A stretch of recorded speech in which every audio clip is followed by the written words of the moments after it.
love the vibe. I can tell you they really are loving whoever's on the aux board out here. Snap to Rhule, 3 in the pattern. Tunnel screen over the middle. It's Hunter to the 45 as a block.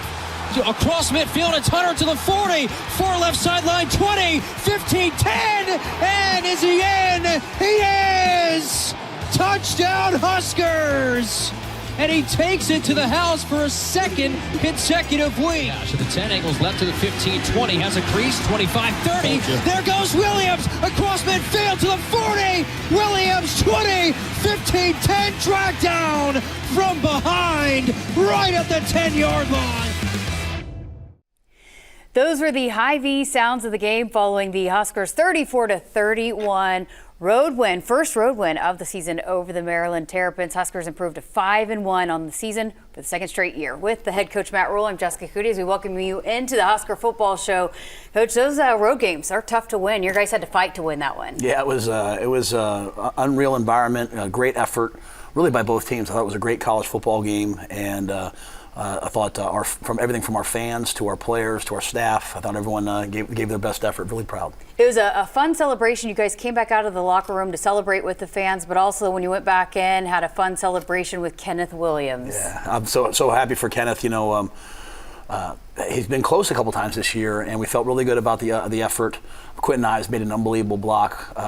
Guys all did their job, but our guys love Kenneth. You know, he's here battling to get on the field. Got on the field, made the big play that really helped win the game, and got a scholarship in the interim. So really cool. There's still nothing like that in college football when those guys earn a scholarship. No doubt. Everyone thinks it's all this other stuff, and obviously there's different things involved now. But at the end of the day, man, people are changing their lives with an education. Kenneth's an outstanding student, and he's now getting his college paid for. All right, great stuff. We got to get to a break. Coming up next, we're going to take a look at the first half action here on the Husker Football Show, presented by Medica. Welcome back to the Husker Football Show presented by Medica. As we take a look at the first half action from this one, Maryland wins the toss and defers, so Nebraska gets the ball to start the game here. 0 for 6 on coin tosses, Coach. we have to get that corrected. I thought we had a great first drive, got the ball running, had a bunch of key runs, and unfortunately didn't get it on fourth down, but flipped the field, got in rhythm, and they made a nice job here, a little man beater route to get us going on third down. The highlights are going fast today. I better speed up. Great play here on fourth down. Unbelievable hustle by Javen. Quarterback ran out of bounds, so able to get the ball back. So back-to-back fourth downs. And Isaiah, look at Pritchett down the field. Big guys out there blocking for his guys, and Isaiah just continues to make big plays. This looks like deja vu. I know. Same. We tried to hide it. Dana tried to hide it by going to the field, and same play though, and pretty awesome. Pet shock, getting the young guys involved, makes a big play, tackle for loss, and now we're kind of in rhythm. So offense with the ball back, 2 minutes left of the first quarter, second 8. Pass interference called, so first down Huskers, and then on second and 12, Dylan finds Dane Key. He gets into the end zone, but they call it off. Here comes the flag called pass interference, so you guys force kick a field goal. You don't hear me say that very often, but just obviously that had me in the jar for a little bit. But great to see Kyle come out, just continue to be consistent with field goals, and we've been up 14-0 2 games ago, 10-0 this game, and we're just not putting people away enough. So we have to continue to do a better job. They went tempo, got us tired, hit us with a run. We got to continue to work on our run defense. So second and 8 here for the offense. Still looking for Ja'Cory Barney, and that's the first turnover of the day. Yeah, when you're -3 and with equal teams, you're going to win about 7% of the time. So we were -3 in this game. The guys had to battle. And unfortunately, we're giving up points. It was a heck of a catch by their guy. Points off the turnovers. So stuff that we have to continue to correct. They've got some talent.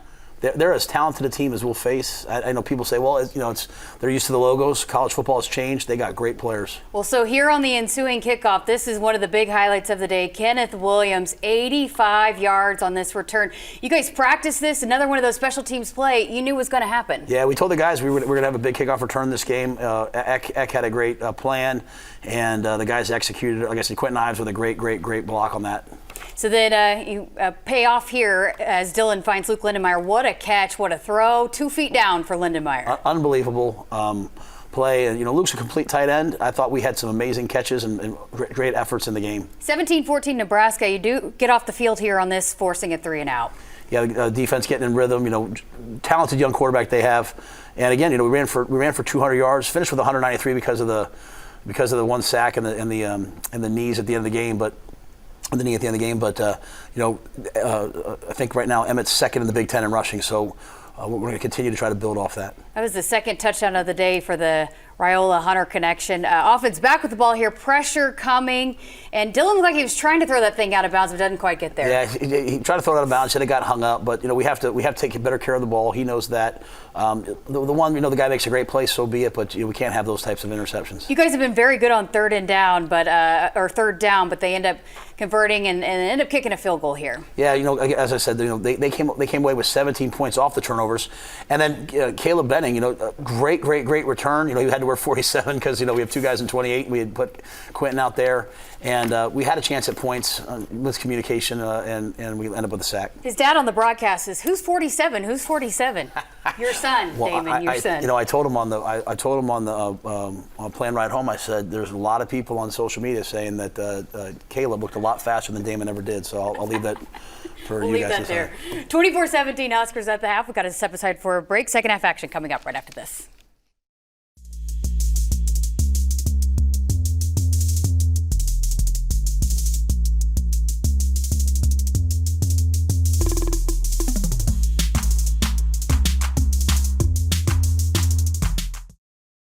That was a look at Inside the Numbers presented by Eide Bailey as we welcome you back to the Husker football show. Time now to take a look at the action from the second half. Huskers again with the lead 24-17 coming out of the break. Maryland going to get the ball to start the half.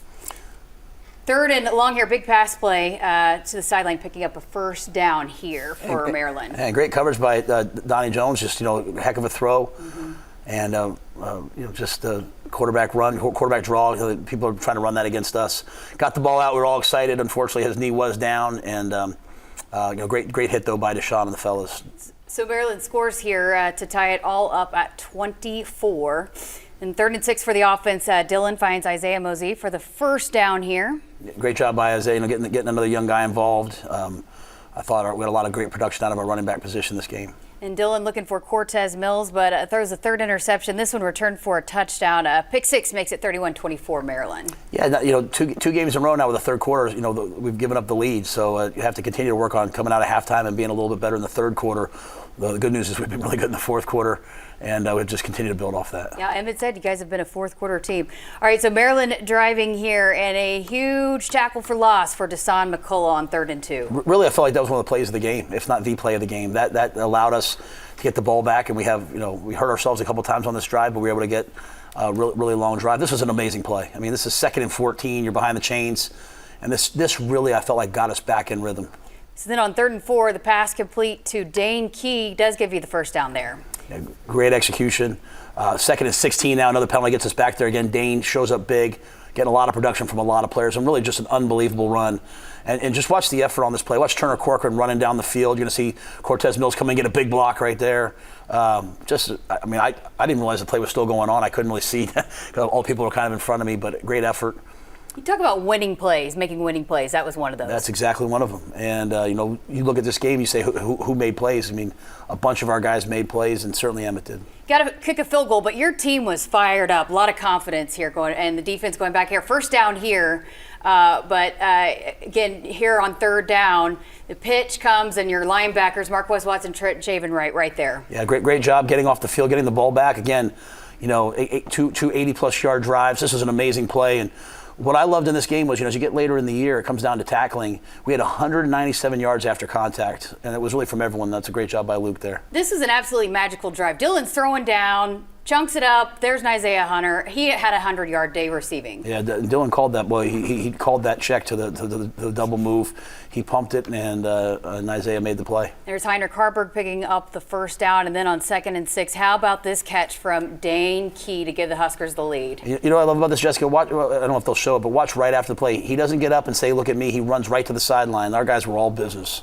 Oh, it was a fun sideline after that. So Maryland back with the ball, trying to make something happen here on 1st and 10. Your defense locks in. Here comes the pressure, thrown out of bounds, intentional grounding. Yeah, didn't get out of the pocket. It was a great play. And Waneri comes up the middle, and they do make a play here. I mean, these guys did not quit. They were competitive. For Farouk, really good player. We were able to get some pressure here, get him off the spot, misses the throw. and we get the best playing football victory. Best playing football. There you go. 34-31, the final. And again, those road wins are huge for your team and for the locker room. Yeah, they're never easy. But you know what I love about our guys is they're no longer wanting it to be easy. They're embracing it being hard. I told them we don't have to make it that hard. We don't have to have 3 turnovers. We don't have to give up the lead. We don't have to give up a lead when we have a lead. We'll continue to try to put all the pieces together. But I'll tell you, like those types of wins are the type of wins you remember for a really long time. Mm-hmm. Yeah, absolutely. All right, got to get to a break coming up on the other side of this. It's time for this week's Husker Conversation. We hear from the Singletons, DJ and Deshaun. Keep it here on the Husker Football Show, presented by Medica. Welcome back to the Husker Football Show. It's time for this week's Husker Conversation presented by Woodhouse. This week we hear from the brothers, the Singleton brothers, Deshaun and DJ. Back home, man, we was always in the backyard doing something, like either playing basketball against each other, tackle football. Yeah, growing up, it was just straight competition between us. It was competitive. Every day was competitive. Like if we're doing something outside, like racing or anything, like we're gonna like compete. Like he'll be up in the field on the ladder and he'd be like, DJ, come on, get out of bed, come on, like let's go outside and work. Football became number one to me when I first put the pads on. I was 4 years old. Like my dad brought me out there to the field and I got the wind knocked out of me. I wanted to quit. He told me, he was like, nah, you can quit, we can go home, you know what I'm saying? Or I was like, nah, I don't want to go home. He was like, then you got to go back, head up with the dude that knocked the wind out you. You got to go hit him. And that's what I did, and I fell in love with it ever since. It was like, okay, I see he doing this, all right, I could do this too. Even like he played defense, I'm an offensive guy. And like high school and stuff, like I love defense because like I seen him playing, so I know like what to do and like how to hit people and stuff. Friends, we have some breaking news just into our newsroom. You may have seen the alert come across your 9 News app. One person is dead, another rushed to the hospital after a reported shooting at St. Helena High School. A senseless tragedy that we have seen on campuses around the nation struck here at home. It was September 12th, 2023. We was up in the classroom with my coach and stuff. As he talking to us, a teacher come and knock on the door. She like, they shooting outside.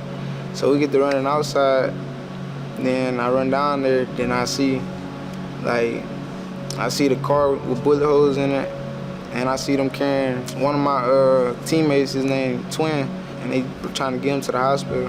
What should have been a routine afternoon dismissal Tuesday at our school turned into a day that has shaken our close-knit community to its core. VJ was dead already by the time I got there. My mom, she called me and was like, I feel like it's best for you to come take your brother, you know what I'm saying? Take him in, take care of him. She told me to promise her that he graduate, you know, and that's what I did. That's what I'm supposed to do as older brother. I mean, if I feel like I can help my family, any family I have, I'm gonna do it.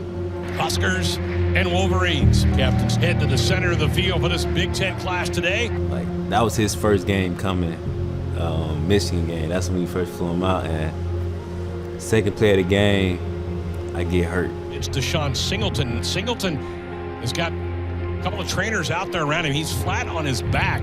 I was supposed to come back to go to play against Michigan State. That was like, 6 weeks? It didn't turn out that way, and it ended up being more serious than what I thought it would be. Through that process, I just had to figure out what I'm gonna do. How am I gonna get through this? Like, am I just gonna give up and just lay down, or am I gonna, you know what I'm saying, keep going? Because like, my motivation is really him.